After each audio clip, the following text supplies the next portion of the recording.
Hello, how are you doing today? My name is Jonathan and I'm going to show you how to troubleshoot VTeck systems and pretty much HVAC in general. We're going to just start off today by just doing the easy thing of checking the refrigerator. Hi, I'm John. So first thing you want to do is make sure you check the nameplate on every system.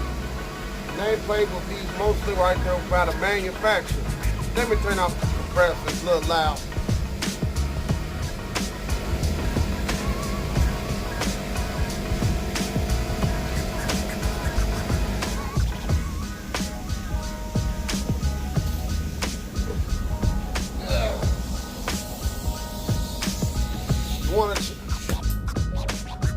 You want to check your nameplate. The nameplate is mostly going to be right on the side of the plate where it'll tell you everything right there. It'll be like how much refrigerant needs to be in, how many pounds it can endure, and everything of this sort. This right here is a VTeck system. You have your relay connector switch, you have your transformer, your motherboard, and your connections. You have your condenser unit, you have your tap offs, hold on, let me show you, and you have your transformer. Then on the back, you have all your connections, which we will discuss that later. And you have your intake for your water and your outtake. And right there is pretty much where you got your transfer to the actuator. That's what that is. So let's go ahead and get started. So, first thing first, what we're going to do is just go ahead and get started by putting the refrigerator inside. First, you want to make for sure you got the right kind of, hold on, matter of fact, let me just make sure I can, let me clean these coils real quick. This is my first video, y'all, so just bear with me.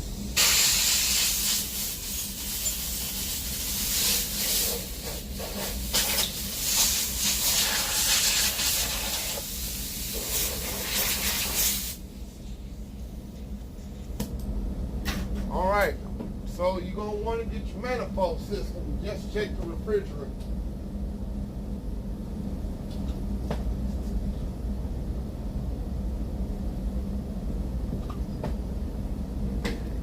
And within that process, you have to make sure you have the right kind of manifold system. Within that, you have to make sure. Yes, this is engineering, come in.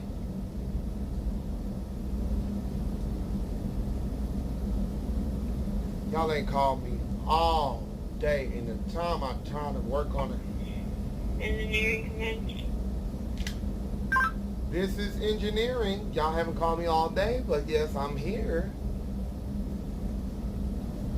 Can you go to room 302, please? Joints are hanging. Room 302. Check the what? The joints are hanging. Can I please go to 302?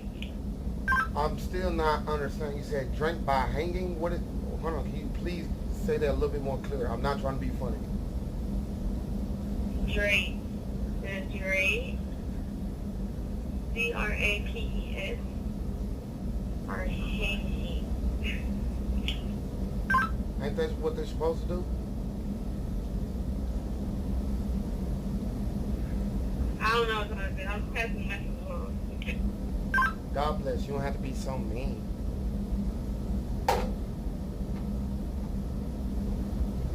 Work never stops. So, what we're working on is a 410 unit. So what you're working on the 410 you got to make sure you have that kind of manifold. Here I have an R22, 404, and 410, which has the high side and the low side. You're always going to make for sure that you put everything accordingly to where it needs to be. So, let me show you how we do it. Always on the left side is going to be your low side. That's going to be your cold side. So let's go ahead and open this up. So what you want to do is just take that off. Take that off. All right. Then you're going to commence, which I prefer to, especially with these, they only hold up to at least 1.9 to 2 pounds worth of refrigerant. You're going to want to get you no blowback taps off. So let's go ahead and put this on. Hold on, let me make sure everything's cut off so we don't lose refrigerant. Make sure they always close. Alright. And see, they was wide open because I guess one of my guys used my stuff. Alrighty. As of right now, you see everything is at 0. So let's go ahead and tap this in.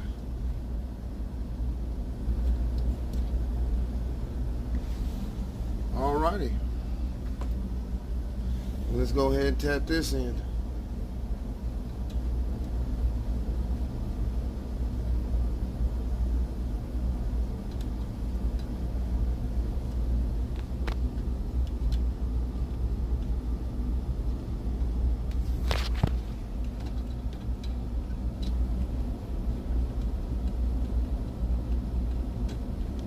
God damn it. That's why I need somebody to record me doing this. Alrighty, there we go. Okay, you're not acting right. Okay, let's try this again. Reset and regroup. There you go.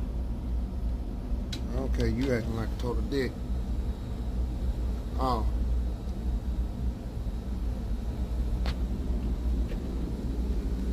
You got another rubber gasket in there?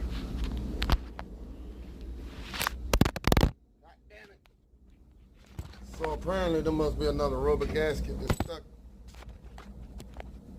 stuck inside. So hold on, give me a quick second.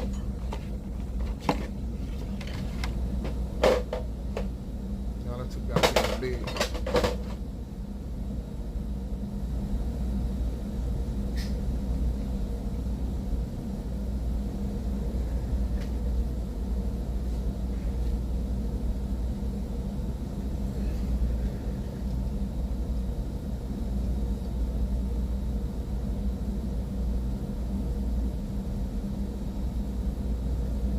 Alrighty, I'm back and done. Alright. So you just slide that on there.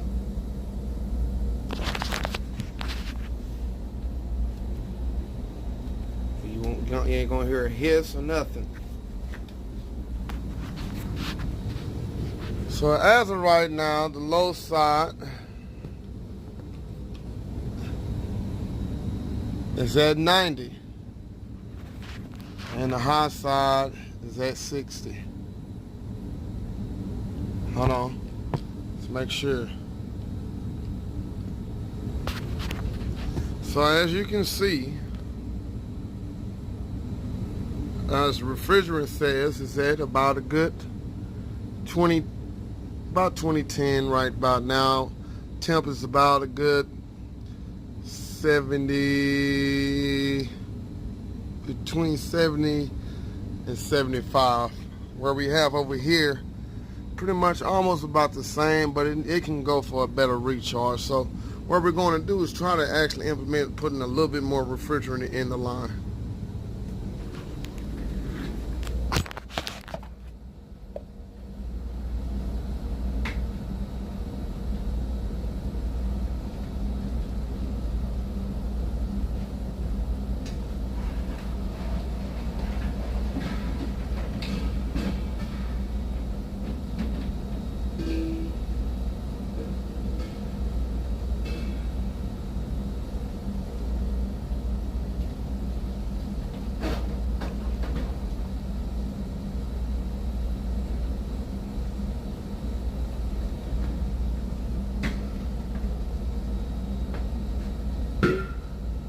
So for this part, what you want to do is make sure you cut it off.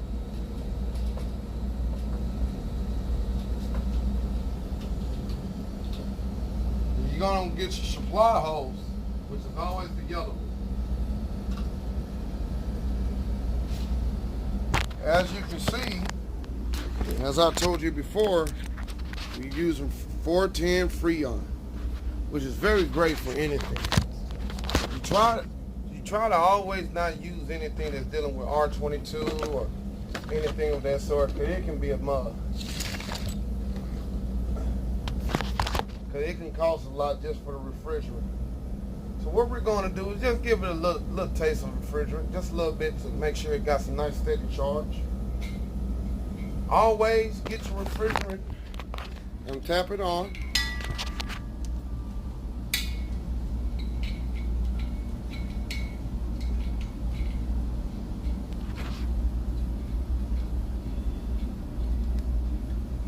Now, you're usually supposed to weigh the refrigerant you put in and everything like that, but I'm just tapping it off just by just looking at how much I got going on in here.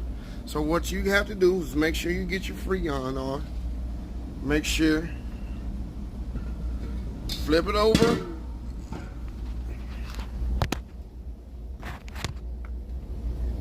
Make sure you flip it over. Get it, and just open it up.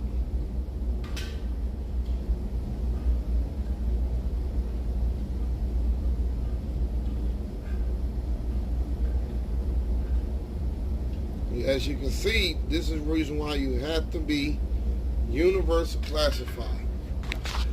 So, in order for you to get a good charge, especially when you know it, we want to get it as close to 250 as we can. So what we're going to do is just give it a little blast.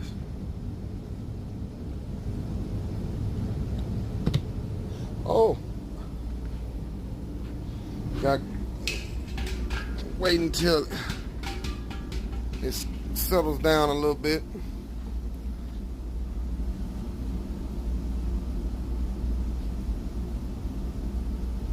And that's about it. So that's how your setup is going to look.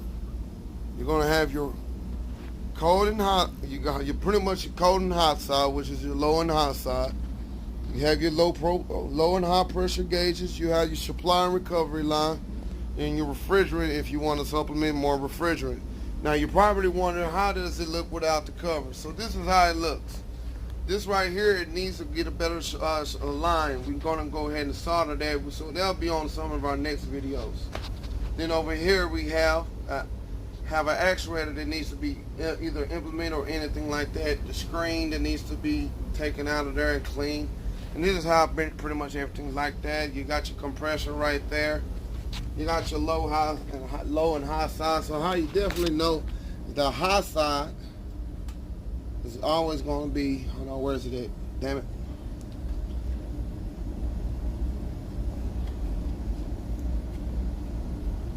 This is your low side.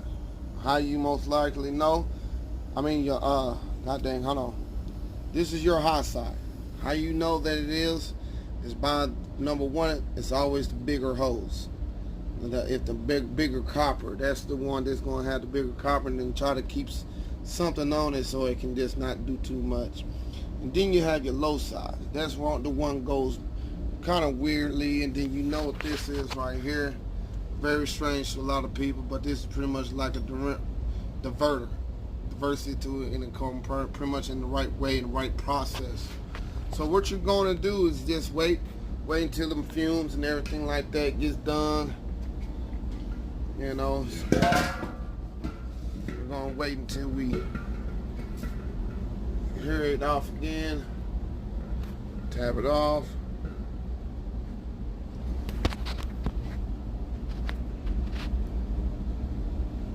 All right.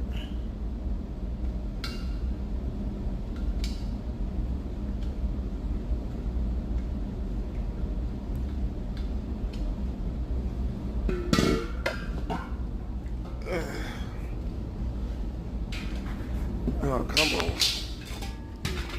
Alrighty. Just kind of come up here. If it don't need no more, we good. And that's what it means we don't need any more. So, what's the procedure to stop it? So, you just flip it over.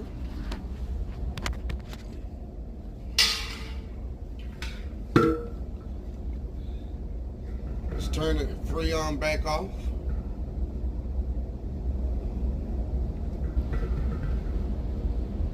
Tap it off, and then especially with the no blowback, as much as you hear. Same thing for the low and high side. So we make sure all the gauges is closed.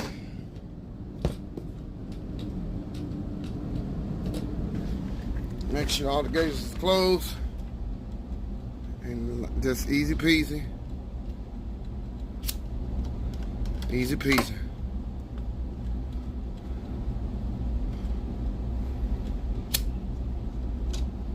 And that's it. That's how you check your refrigerant for your VTeck system. Thank y'all for watching, and we will have better video quality as we try our new adventure as John's Handyman Know-It-All.